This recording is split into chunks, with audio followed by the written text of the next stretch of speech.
Hi mga B! For today's video ay naisipan ko nga magluto nitong Milo cake.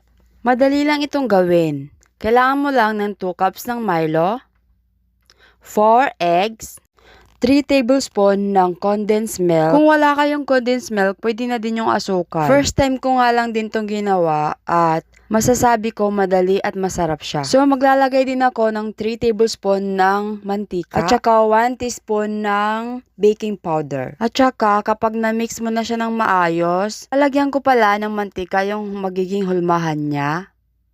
So ito na nga at nilagay ko na lahat.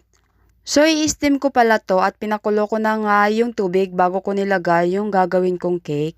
So, ito pala ang itsura niya kapag naluto siya. So, sinit aside ko na yon at gumawa na ako nitong magiging sauce ng aking ginawang cake. Nagpakulo lang ako ng fresh milk or pwede namang i-evap. Tapos, naglagay ako ng Milo at naglagay